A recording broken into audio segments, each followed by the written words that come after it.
अब कितने क्वेश्चन है, कितने 40 में से 2 क्वेश्चन स्किप कर देने हैं जो सॉल्व नहीं करने हैं क्योंकि वो अभी नहीं होंगे, वो इक्विलिब्रियम में होंगे। ठीक है, क्वेश्चन नंबर 30 तो सर्कल कर दो, क्वेश्चन को कट नहीं करना है, नंबर को मतलब सर्कल कर दो। और क्वेश्चन नंबर 37, ये दोनों के दोनों जो क्वेश्चन है 30 एंड 37 ये इक्विलिब्रियम में हो जाएंगे। ठीक है, बाकी के हम यही पे सॉल्व करेंगे। ओके, अब मैं क्वेश्चन नंबर बोलते जाऊंगा, जिनको उस क्वेश्चन में डाउट है वो हाथ ऊपर करेंगे, जिनको डाउट नहीं है उस क्वेश्चन में अब अपना काम कर सकते हो, बातें करना छोड़ के बाकी अपना काम कर सकते हो। ठीक है, जब वो क्वेश्चन का नंबर आएगा जिसमें आपको डाउट है तो आपको ध्यान देना है। ओके, ठीक है, शुरू करें। Question number 1, question number 2, question number 3 expected. Okay, चलो क्वेश्चन नंबर 3 देखते हैं। क्वेश्चन नंबर 3 में उन्होंने ऑक्साइड की बात की है। किसकी बात? Oxide. What is the meaning of oxide? Anyone जिसको पता है हाथ ऊपर करो। ऑक्साइड का मतलब जिनको पता है वो हाथ ऊपर करेंगे, जिसको ऑक्साइड का मतलब पता है। ठीक है, इधर उधर देखना है, खुद की तरफ खुद का हाथ ऊपर करना है कि नीचे करना है वही देखो। ठीक है, जिनको ऑक्साइड का मतलब पता है वो हाथ ऊपर करेंगे। ओनली 1 2। अब देखो, जब हम सॉल्व करने जा रहे हैं तो हमको ये तो पता होना चाहिए उसका मतलब क्या है। जब किसी बात का मतलब नहीं पता तो आप ही सोचो वो क्वेश्चन सॉल्व कैसे होगा। किसी ने आपको बोल दिया इसने में इसने मिलाने हैं तो मिलाते कैसे वो तो पता होना चाहिए ना। लेकिन जब आपको वही नहीं पता कि मिलाते कैसे या किसको मिलाना है तो फिर एडिशन या सब्ट्रैक्शन तो कोई मतलब ही नहीं बनता।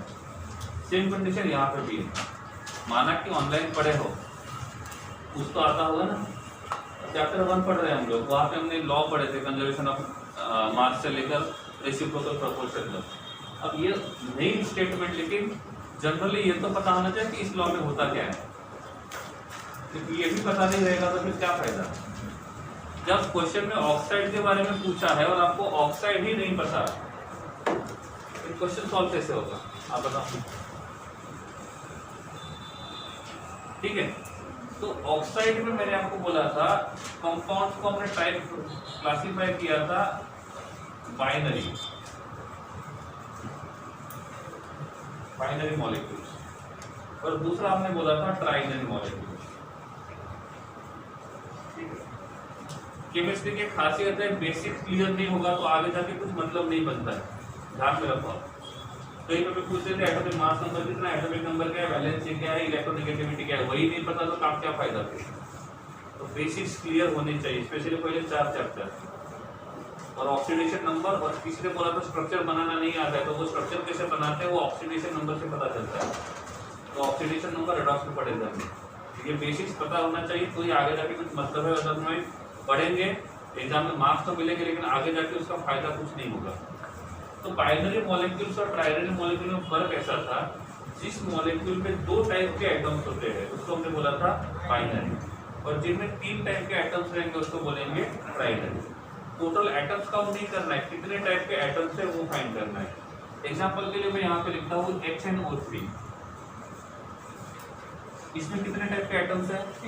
कौन से बोलते हैं? एक हाइड्रोजन, दूसरा नाइट्रोजन और तीसरा ऑक्सीजन। तो ये जो रहेगा ये किसमें आएगा? ट्राइनरी। इफ हम यहाँ पे H2O की बात करते हैं तो H2O में कितने टाइप के एटम्स हैं? तो H2O जो रहेगा वो किसका काम करेगा? बाइनरी। समझ में आ रहा है? तो हम बाइनरी कंपाउंड्स को देखेंगे जिसमें पूरी टाइप के एटम्स होने चाहिए। ठीक है, अब बाइनरी कंपाउंड में क्या होता है, एटलीस्ट 1 हाइड्रोजन होता है, तो उस मॉलिक्यूल को बोलते हैं हाइड्राइड। क्या बोलेंगे? हाइड्राइड। तो डेफिनेशन क्या बनेगा? Hydrides are the binary compound in which at least 1 hydrogen is present. कम से कम एक होना चाहिए, एक से ज्यादा रहेंगे तो भी चलेगा। जैसे मैंने यहाँ पे बोला है CH4, क्या ये बाइनरी मॉलिक्यूल है? ये बाइनरी है? हाँ है। और इसमें एटलीस्ट 1 हाइड्रोजन है, तो मैं इस कंपाउंड को हाइड्राइड बोल सकता हूँ। ठीक है, मैंने यहाँ पे लिखा AlH3, मैं इसको भी हाइड्राइड बोल सकता हूँ, लेकिन मैं HCHO को हाइड्राइड नहीं बोलूंगा। क्यों? क्योंकि इसमें 3 टाइप के एटम्स है, हाइड्रोजन, कार्बन और ऑक्सीजन। तो ये हाइड्राइड नहीं बनेगा। समझ में आ रहा है? इफ बाइनरी कंपाउंड में एटलीस्ट वन नाइट्रोजन होता है तो उसको बोलते हैं नाइट्राइड। क्या बोलेंगे? नाइट्राइड। इफ उसमें एटलीस्ट वन ऑक्सीजन होता है तो हम उसको बोलेंगे ऑक्साइड। एटलीस्ट वन सल्फर रहेगा तो उसको बोलेंगे सल्फाइड। ये ऐसे हम लोग बहुत आगे तक जा सकते हैं, लेकिन उतने आगे जाने की जरूरत नहीं है, यहाँ तक सफिशिएंट है, मतलब आइडिया बताने के लिए कि होता क्या है। ठीक है, तो these are binary molecules, hydride, nitride, oxide और सल्फाइड। ठीक है, अब क्वेश्चन ये आता है कि मैं यहाँ पे बोलूंगा कि यहाँ लिखा मैंने NH3 है, क्या NH3 बाइनरी मॉलिक्यूल है ना? हाँ, इसमें एटलीस्ट वन नाइट्रोजन है तो इसका नाम क्या होना चाहिए? नाइट्राइड। क्या इसमें एटलीस्ट वन हाइड्रोजन है तो इसका नाम क्या होना चाहिए? हाइड्राइड। तो इसको हम लोग हाइड्राइड भी बोल सकते हैं, इसको हम लोग नाइट्राइड भी बोल सकते हैं। जब ये पूछा जाएगा कि ये हाइड्राइड रहेगा कि नाइट्राइड रहेगा, और एक नाइट्राइड ऑप्शन में नहीं है तो आप इसको हाइड्राइड बोल सकते हो, लेकिन दोनों के दोनों ऑप्शन में रहेंगे तो क्या करोगे? जिसका इलेक्ट्रोनेगेटिविटी ज्यादा रहेगा नेम उसके हिसाब से रहेगा। तो नाइट्रोजन का इलेक्ट्रोनेगेटिविटी कितना है? 3.0 और हाइड्रोजन का 2.1। किसका इलेक्ट्रोनेगेटिविटी ज्यादा है? तो इसका नाम जो रहेगा वो नाइट्रोजन के हिसाब से रहेगा, तो इसको बोलेंगे नाइट्राइड, हाइड्राइड नहीं बोलेंगे। बोल तो नॉर्मल दोनों लेते हैं, लेकिन रियल में रूल के हिसाब से क्या होना चाहिए? नाइट्राइड होना चाहिए। हम यहाँ पे लिखते हैं H2O। क्या H2O को बाइनरी बोल सकते हैं? बोल सकते हैं ना। और इस बाइनरी में एक हाइड्रोजन है तो ये होना चाहिए हाइड्राइड, सही है। और एक ऑक्सीजन तो क्या होना चाहिए? ऑक्साइड। तो बोल तो ऑक्साइड भी सकते हैं, बोल तो हाइड्राइड भी सकते हैं, लेकिन ज्यादा सही कौन सा है? कैसे पता चलेगा? इसका इलेक्ट्रोनेगेटिविटी है 3.5 और इसका इलेक्ट्रोनेगेटिविटी है 2.1। समझ में आ रहा है? तो इलेक्ट्रोनेगेटिविटी से ये तो पता लगा दिया कि काम किसका करेगा। हम H2S की बात करते हैं। हाइड्रोजन के हिसाब से हाइड्राइड होना चाहिए, सल्फर के हिसाब से सल्फाइड होना चाहिए। सल्फर का इलेक्ट्रोनेगेटिविटी हाइड्रोजन से ज्यादा है तो इसका नाम जो रहेगा वो क्या रहेगा? सल्फाइड। समझ में आ रहा है ना? ठीक है, तो ऐसे होते हैं ऑक्साइड के बारे में। अब क्वेश्चन में जो पूछा है वो देखते हैं।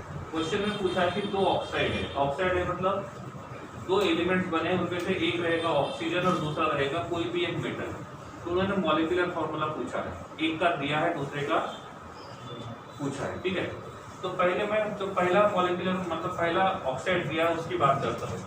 उस ऑक्साइड में यहाँ पे MO का मतलब होता है मेटल ऑक्साइड और यहाँ पे लिखता हूँ मैं ऑक्सीजन। अब उसने बोला है कि पूरे मेटल ऑक्साइड में से ऑक्सीजन का परसेंटेज कितना है? 57.1। तो एक में टोटल इस मेटल ऑक्साइड का मास 100 ग्राम कंसीडर करता है। इस मेटल ऑक्साइड का मास कितना? 100 ग्राम।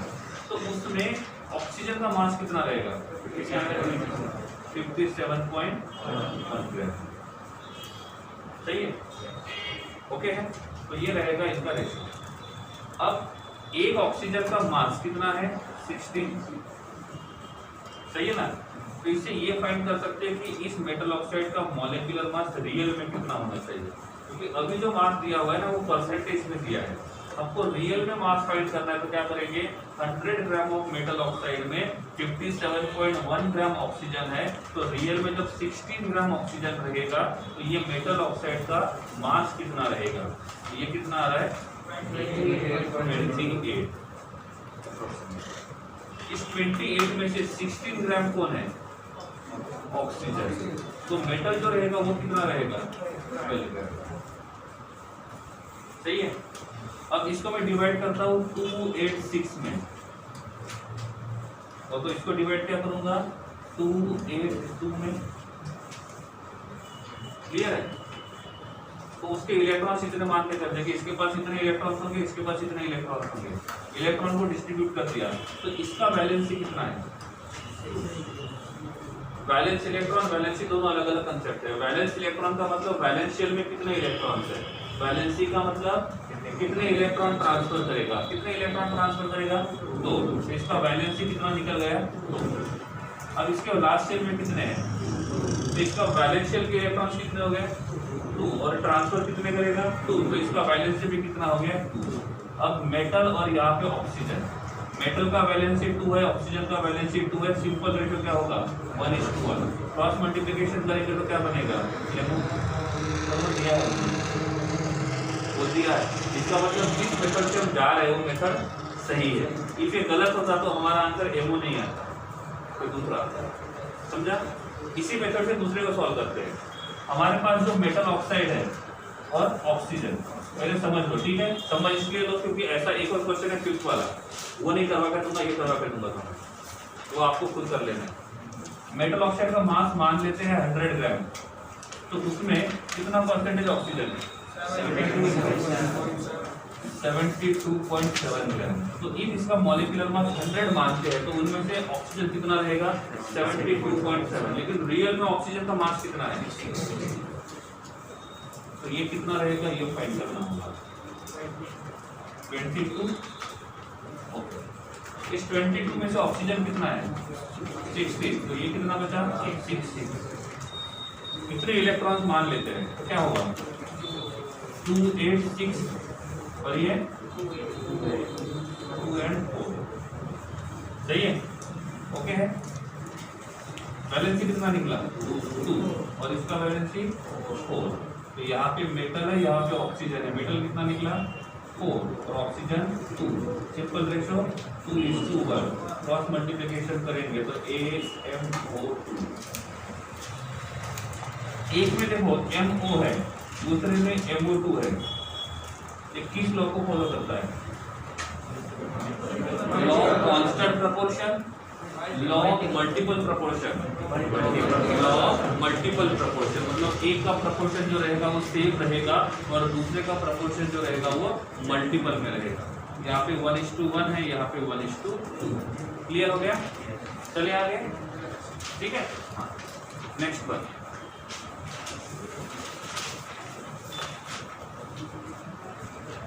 बेसिक्स की तरफ ध्यान दो, नहीं तो आगे जाके तकलीफ ज्यादा आपको ही होगी।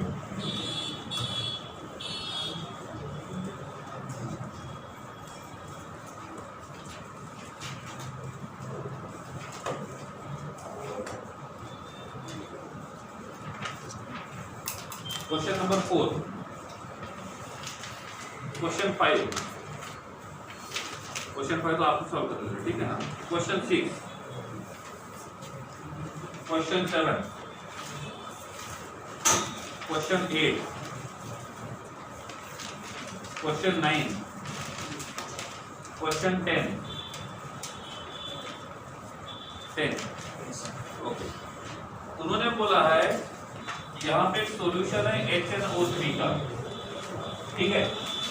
उसका इनिशियल कॉन्सेंट्रेशन दिया हुआ है, मोलैरिटी दिया हुआ है 10.50 मोलर। उन्होंने बाद का मोलैरिटी दिया हुआ है वो कितना है 0.25 मोलर। उन्होंने बाद का वॉल्यूम दिया हुआ है 1 लीटर और उन्होंने पहले का वॉल्यूम पूछा है कितना रहेगा। सही है? तो इसका फॉर्मूला कौन सा है M1V1 = M2V2। आप M1 का वैल्यू पुट कर दो 10.50 into V1 equals to M2 कितना है 0.25 इंटू V2 कितना है 1। यहाँ से आपको V1 मिलेगा, ठीक है? V2 का वैल्यू किसमें है लीटर में, तो यहाँ पे भी जो आपको वैल्यू मिलेगा वो लीटर में। ऑप्शन किसमें है तो लीटर को क्या कर दिया ml में कन्वर्ट कर दिया, ठीक है? आगे चले, ये था question number 10। Question number 11, question number 12।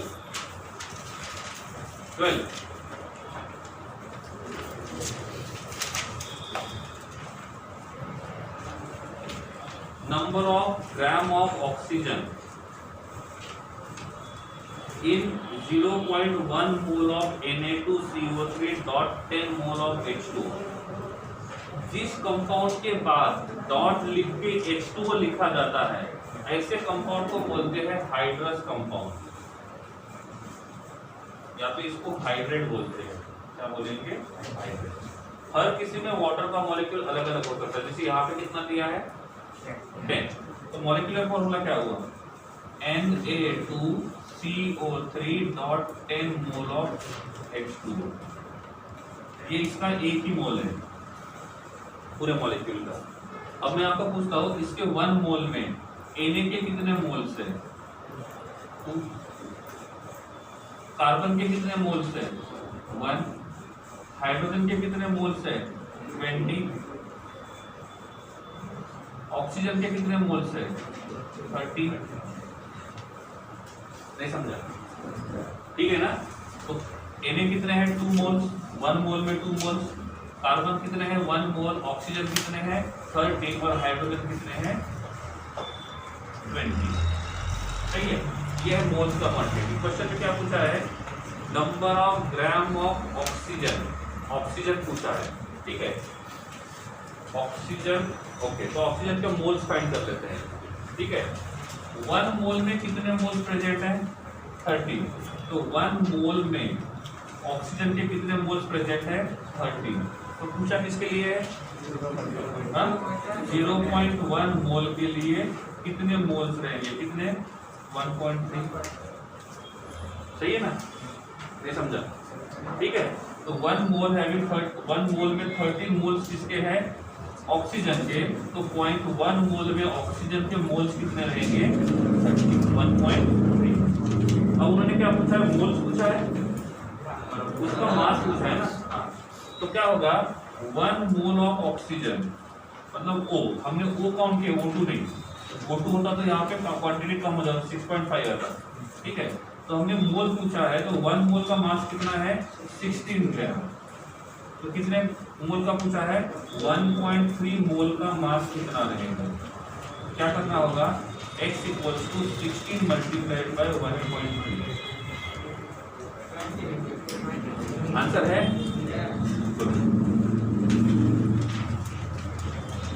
ठीक है 12 13 कौन सा 30 में सी आ रहा है, 30 में सी आ रहा है, सी भी नहीं आया होगा, डी आ रहा है। देखो ऐसा तो नहीं है, वैल्यू को देखा तो पावर गड़बड़ है, पावर सही है तो वैल्यू में गड़बड़ है। सी ने पावर का कोई बात नहीं, देख लेते हैं। किसी ने सॉल्व किया है, किसी ने सॉल्व किया है, चाहिए सामने आने का मौका, कैमरे में लिखोगे ना अच्छा है। 13 बोला ना आपने, 13 में बोला है NH3, 1 mole of NH3 contains how many mole of nitrogen? 1 mole of NH3 contains how many moles of nitrogen? 1 mole of nitrogen. How many moles of hydrogen? 3 mole of hydrogen. सही है कितना टोटल नंबर ऑफ एटम। ठीक है, अब इस NH3 का molecular mass कितना है 17 ग्राम। तो 1 mole of NH3 equals to 17 gram equals to Na molecule, कितने मॉलिक्यूल, तो एटम्स कितने होंगे, इसमें टोटल कितने एटम्स हैं, एक नाइट्रोजन के और 3 हाइड्रोजन के, तो इसको लिखेंगे 4 into Na atom.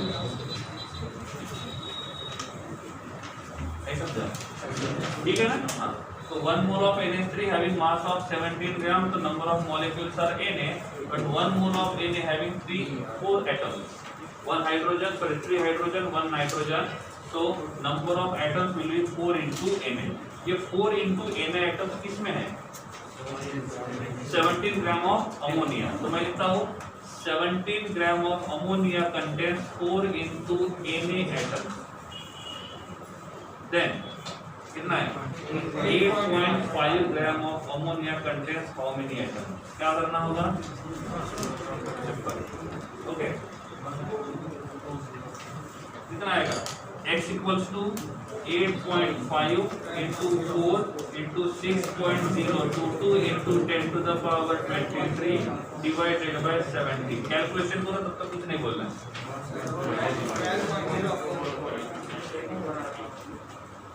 12.044 into 10 to the power 23। सही है? सर 1.20 आंसर की में 8 हो सकता है, ठीक है?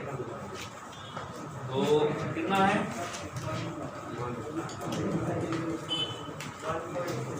ऑप्शन सी करेक्ट हो सकता है, पावर को चेंज करना होगा। कितना करना होगा? 24 कर दो।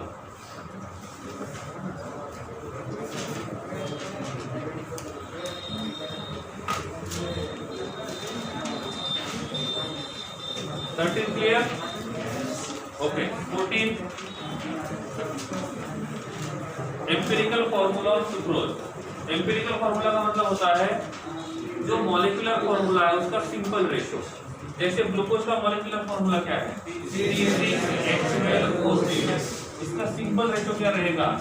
C1H2O1। तो ये रहेगा उसका एम्पिरिकल फॉर्मूला। सही है? अब मैंने पूछा, मेरे पास है H2SO4, so this is the molecular formula of sulfuric acid। इसमें रेशो क्या है? 2:1:4। क्या इसको और सिंपल बना सकते हैं? नहीं।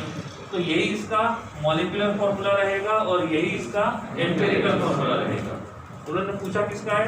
Sucrose, C12H22O11। ये इसका मॉलिक्यूलर फॉर्मूला है। रेशो क्या है? 12:22:11। आप इसको और सिंपल नंबर में कन्वर्ट नहीं कर सकते हो। तो जो इसका मॉलिक्यूलर फॉर्मूला है वही इसका एम्पिरिकल फॉर्मूला बनेगा। तो इसके लिए n का वैल्यू जो रहेगा वो 1 रहेगा। न्यूमेरिकल में लिखा था n का वैल्यू फाइंड कैसे करते हैं, ठीक है? Question number 14 clear. 15, 16, 17, 18, 19, 19।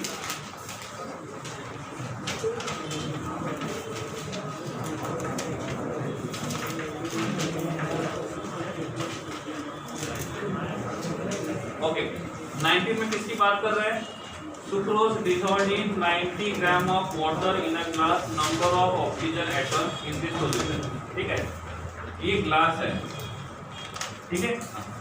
यहाँ पे थोड़ा सा वाटर है और थोड़ा सा हमने सुक्रोज ऐड कर दिया।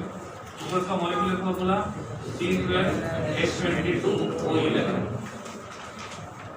तो मैंने पूछा यहाँ पे टोटल नंबर ऑफ ऑक्सीजन कितने हैं? फिर किसके ऊपर डिपेंड रहेगा? वाटर के ऊपर या सुक्रोज के ऊपर? दोनों के ऊपर। क्यों? क्योंकि ऑक्सीजन जो है वो सुक्रोज के पास भी है और ऑक्सीजन वाटर के पास भी है, ठीक है? तो सबसे पहले हम लोग क्या करते हैं? सुक्रोज के नंबर ऑफ मोल्स फाइंड करते हैं। सुक्रोज के नंबर ऑफ मोल्स फाइंड करते हैं। सुक्रोज का मास कितना दिया है?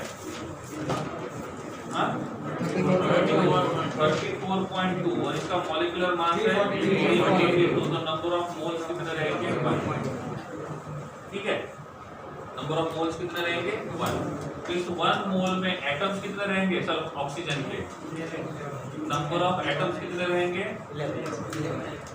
0.1 into 11, सही है? into Na। समझ में आ रहा है? 11 से क्यों मल्टीप्लाई किया? 11 ऑक्सीजन है इसलिए, ठीक है? तो इतने नंबर ऑफ ऑक्सीजन किसकी वजह से रहेंगे? सुक्रोज में रहेंगे। अब बात करते हैं वाटर की। तो first find the number of moles of water. Mass is 90, molecular mass is 80 equals to 5। एक मोल में 1, 5 मोल में 5, ये बन जाएगा 5 into Na। सही है? तो इसके पास इतने एटम्स है, इसके पास इतने एटम्स है। अब दोनों को मिलाते हो तो आपको मिल जाएगा टोटल नंबर ऑफ ऑक्सीजन कितने हैं, ठीक है?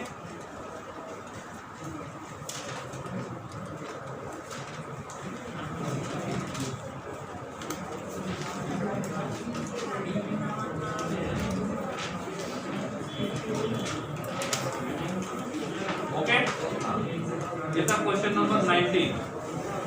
Question number 20। ओके, कौन है यहाँ पे? Methane 1 mole of methane CH4, पहले CH4 की कुंडली निकालते हैं। 1 मोल ऑफ CH4 में कार्बन के कितने मोल है? 1। कार्बन का मास कितना है? 12 ग्राम। कार्बन के एटम्स कितने हैं? Na। कितने हैं? Na। ये कार्बन की बात हुई। हम हाइड्रोजन की बात करते हैं, हाइड्रोजन एटम की। हाइड्रोजन कितने हैं? 4 मोल। इसका मास कितना रहेगा? 1 × 4 = 4 ग्राम। सही है? Equals to 4 × Na atoms. हो गया ऐसे। अब पूछा क्या है, इनमें से करेक्ट कौन सा है या इनकरेक्ट? 6.022 × 10⁻23 atoms of hydrogen. नहीं, 4 × आएगा। लास्ट वाला देखो पहले, 3 gram of carbon, 12 gram of carbon, 1.81 × 10⁻23 molecules of methane. Methane का मोल 1 है तो मॉलिक्यूल्स होने चाहिए 6.022 × 10⁻23। 4 ग्राम एटम्स ऑफ हाइड्रोजन। देखो गड़बड़ कहाँ पे करेक्ट है? 4 ग्राम एटम्स ऑफ हाइड्रोजन। ठीक है, क्लियर है? दूसरी बात, हाइड्रोजन के मोल कितने हैं? देखो, ग्राम एटम, 1 ग्राम एटम का मतलब होता है 1 मोल, और 1 ग्राम ऑफ एटम का मतलब होता है 1 ग्राम। ठीक है, कंफ्यूजन यहाँ पे होता है। 1 gram atom, 1 gram of atom, तो इसके हिसाब से भी हम देख सकते हैं। ये लिख दो, 1 ग्राम एटम या तो 1 gram of atom.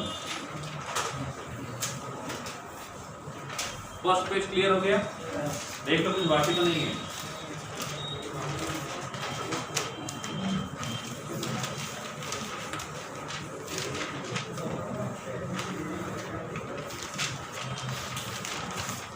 Question number 21।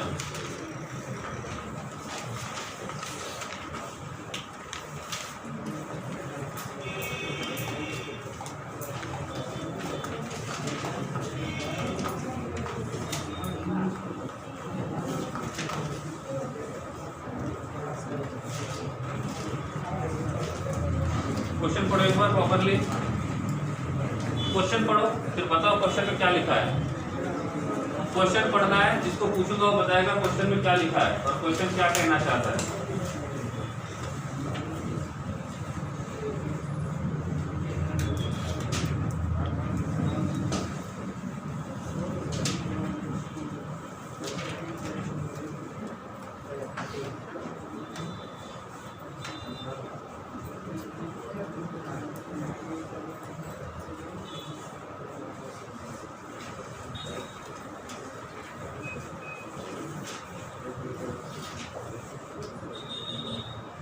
ठीक है, इधर लास्ट वन बोलिए, क्वेश्चन कहना क्या चाहता है? मॉलिक्यूलर मास दिया है सल्फर और ऑक्सीजन और सल्फर ऑक्साइड, और उनका प्रेशर और टेम्परेचर 725 डिग्री है, 750 nmol/G। एन मॉलिक्यूल कंटेन करता है और 2 litre sulphur liquid oxygen. Question समझ में आया? सिंगल लाइन में बताओ क्वेश्चन ने क्या कहना चाहता है। क्वेश्चन सिंगल लाइन में, हिंदी, इंग्लिश, गुजराती, मराठी सब चलेगी।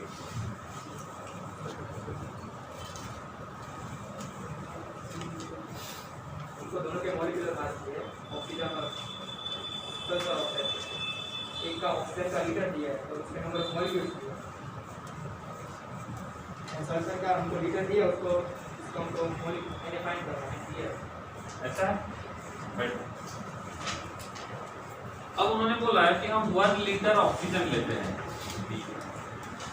मतलब 4, तो इसमें नंबर ऑफ मॉलिक्यूल्स कितने रहेंगे? n। मॉलिक्यूल्स बोला एटम, m मॉलिक्यूल्स बोला है। ठीक है, 1 लीटर सपोज मैं यूज करता हूँ 1 लीटर ऑफ SO2 सपोज, तो इसमें ऑक्सीजन कितना रहेगा? 1 लीटर में Na मॉलिक्यूल्स है, तो इसके 1 लीटर में सल्फर के कितने मॉलिक्यूल्स रहेंगे?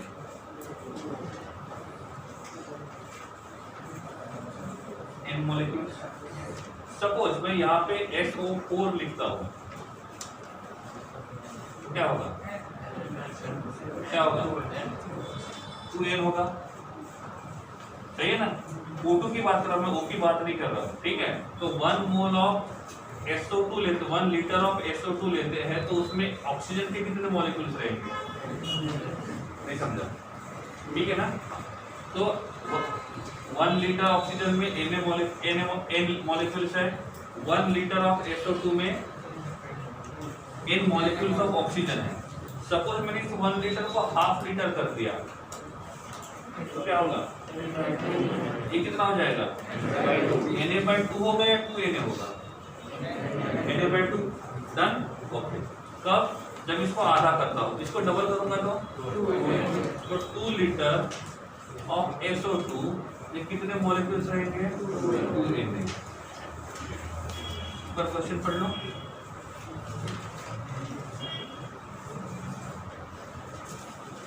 सिंपल, प्रेशर टेम्परेचर वॉल्यूम लेके आपको घुमाया गोल गोल, दूसरा कुछ नहीं किया है। तो ये कौन सा था? 21, 22, 23, 24, 25,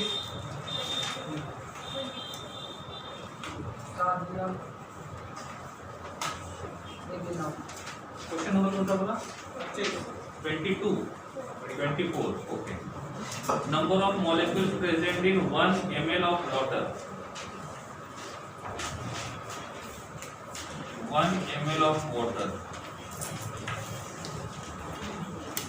ठीक है? Number of molecules present in 1 ml of water. Okay.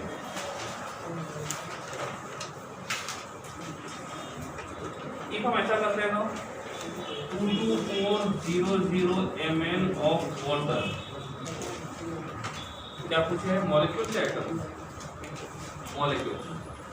तो इसमें मॉलिक्यूल जो रहेंगे वो 6.022 into 10⁻23।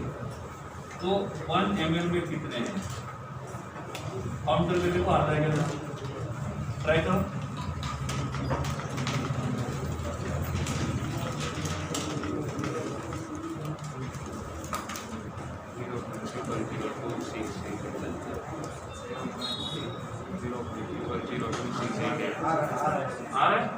कितना? पावर में देखो, पावर में गड़बड़ होगी शायद। आप 23 के हिसाब से जाओ, उसमें पावर से कवर किया है। आगे सही है? आपका आंसर पॉइंट में आएगा, डेसिमल पॉइंट को चेंज करोगे तो पावर जो रहेगा वो भी चेंज हो जाएगा। ठीक है? क्वेश्चन क्या कहना चाहता है? 1 ml ऑफ वाटर के अंदर कितने मॉलिक्यूल्स रहेंगे? तो वो कैसे फाइंड करेंगे? 1 मोल ऑफ वाटर का वॉल्यूम कितना होता है? 22.4 लीटर। लेकिन यहाँ पे ml में दिया है, तो आप क्या करो? लीटर को ml में कन्वर्ट करो, तो वो जाएगा 22400 ml। नंबर ऑफ मॉलिक्यूल्स कितने रहेंगे? नंबर ऑफ एटम्स पूछता तो 3 से मल्टीप्लाई करना होगा। क्यों? क्योंकि 2 हाइड्रोजन और 1 ऑक्सीजन है। समझ में आ रहा है? ठीक है। 24, 25, 26, 26 में कास्टिक सोडा का मतलब NaOH होता है। इफ NaOH लिखने के बाद आंसर आता है तो देखो 27, 28, 28, 29, 29।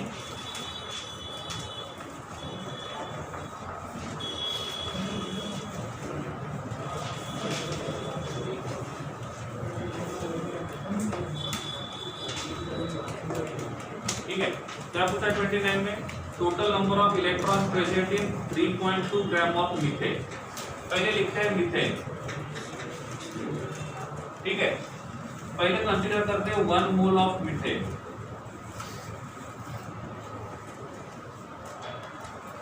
1 मोल ऑफ मीथेन में कितने कार्बन है? कितने? 1 mole of carbon and 4 mole of hydrogen. अब हाइड्रोजन लिखोगे तो 4 मोल और H2 लिखोगे तो 2 मोल इस हिसाब से। अब ये जो कार्बन है, इस कार्बन है atomic number of 6, atomic mass number of 12। Hydrogen atomic number is 1, atomic mass number is 1। So one carbon having how many electrons? The total number of electrons are 6. But one hydrogen having total number of electrons equals to 1. So one carbon having 6 electrons, one carbon is there. So number of electrons will be 6 plus one hydrogen contains 1 electron, 4 hydrogen contains 4 electron. So number of electrons will be 10. सही है? तो 1 mole contains 10 into Na electron. सही है?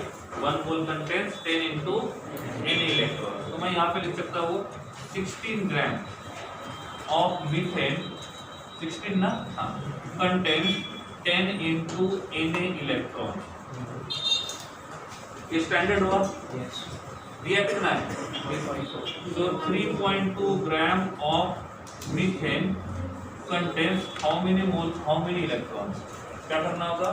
Cross multiplication. Try करो एक बार।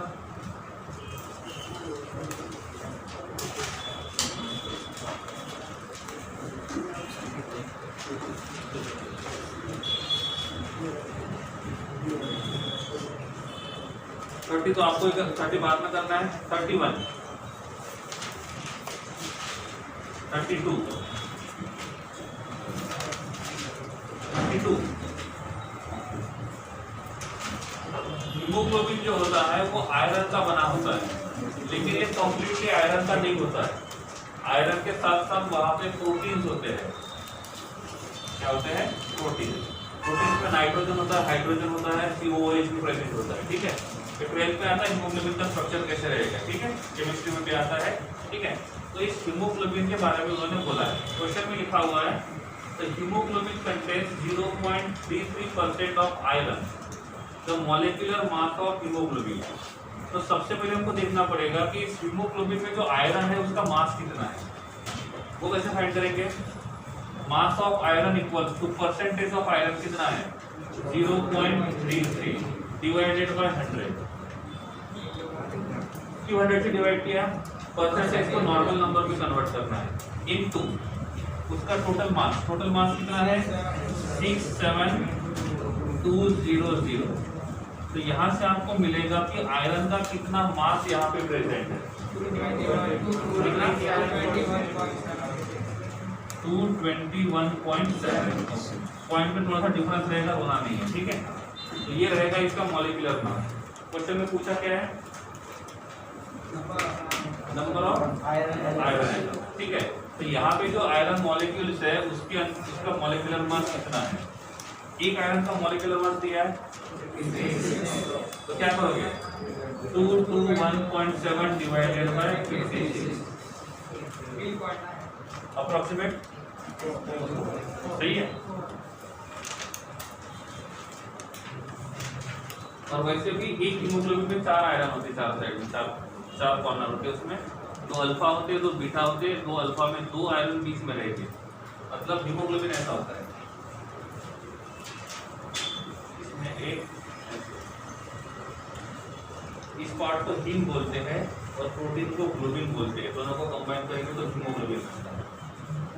Future of name 32 हो गया। 33, 34, 35। ऐसा क्या क्वेश्चन? ठीक है, 35। क्वेश्चन को पढ़ो एक बार, मैं भी पढ़ लेता हूँ। A sample of water contains this one, its molecular weight in, okay? Molecular weight किसका दिया हुआ है? सैंपल का दिया हुआ है। ठीक है? तो सैंपल का मॉलिक्यूलर मास कितना दिया हुआ है? Molecular weight 90। और जब हमको 2 आइसोटोप का मास दिया हुआ है और वहां से हमको एवरेज मास निकालना है तो क्या करते हैं? उनके परसेंटेज को मल्टीप्लाई करते हैं, ठीक है। जैसे क्लोरीन का मैंने बताया था 37.5 की बात है, ठीक है। तो इसमें हमको देखना है कि D2H2O का परसेंटेज कितना है और D2O का परसेंटेज कितना है, ठीक है। अब D2O कितना दिया हुआ है, हाँ, ये कितना है X, तो H2O कितना रहेगा। सपोज मैंने बोला कि एक इस रूम में मिक्सचर H2O और D2O का है, ठीक है, और उनमें से D2O जो है 10% है, तो H2O कितना रहेगा, कॉमन सेंस, ये कितना रहेगा 1 - 6, सही है। तो क्या करेंगे, H2O को पहले लिखेंगे, कोई भी लिखेंगे तो भी चलेगा। H2O का मास कितना है 18 × 1 - x प्लस 20 × x, सही है। इसको सॉल्व करते हैं, क्या आएगा 19 = ये 18 से क्यों मल्टीप्लाई किया, क्योंकि उसमें H2O है, इसलिए कितना 1 - x%। D2O का मास कितना है 20, वो कितना परसेंट है x, ये रहेगा 18 - 18x प्लस 20x, क्या बनेगा ये 19 - 18 = +2x, therefore x = 1/2। 1/2 मतलब 50, ठीक है। तो टोटल परसेंट में से 50% जो रहेगा वो कौन रहेगा D2O, और 50% जो रहेगा वो H2O।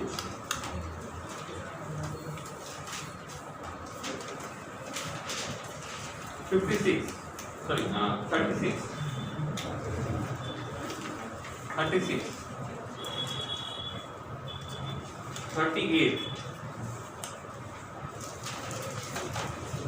39 क्वेश्चन पढ़ो एक बार 39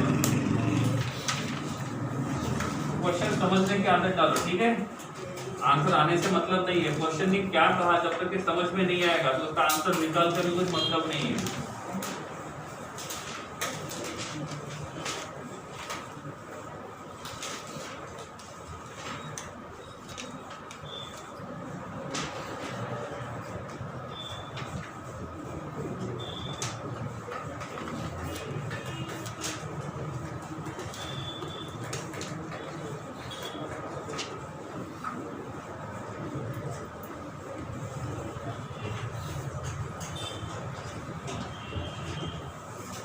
ठीक है, उन्होंने कंपाउंड दिया हुआ है CO in bracket NH3/5 SO4 और यहाँ पे दिया हुआ है Br, ठीक है।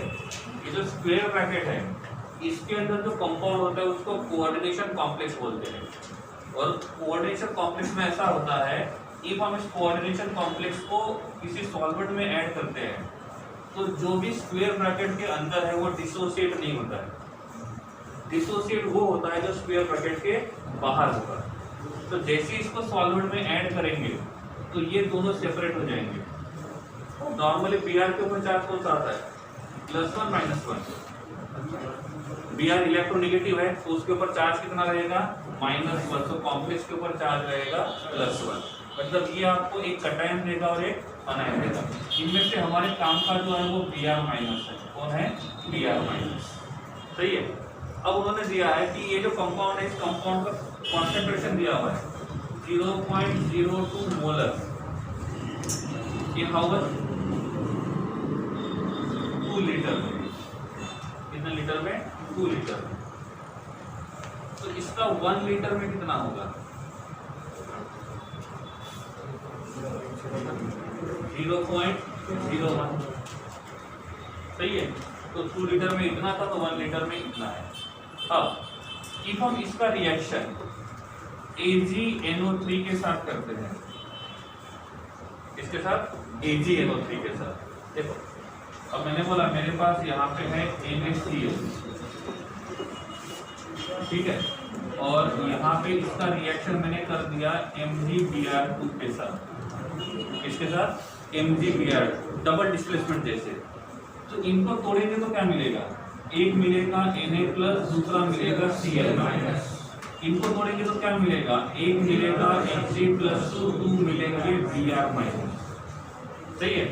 अब इसके पास एक ही -1 है, लेकिन इसके पास चार्ज कितना है, +2।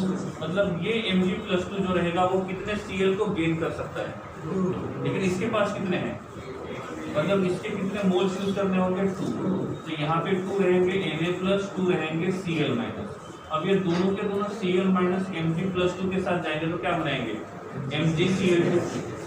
क्या बनाएंगे, MgCl2। तो यहाँ पे मिलेंगे 1 मोल ऑफ MgCl2। अब क्या होगा, ये 2 मोल्स ऑफ Na+ के साथ कौन जाएगा, 2 मोल्स ऑफ Br-1। तो यहाँ पे हमको मिलेगा 2 मोल्स ऑफ NaBr। अब मैंने क्वेश्चन पूछा आपको,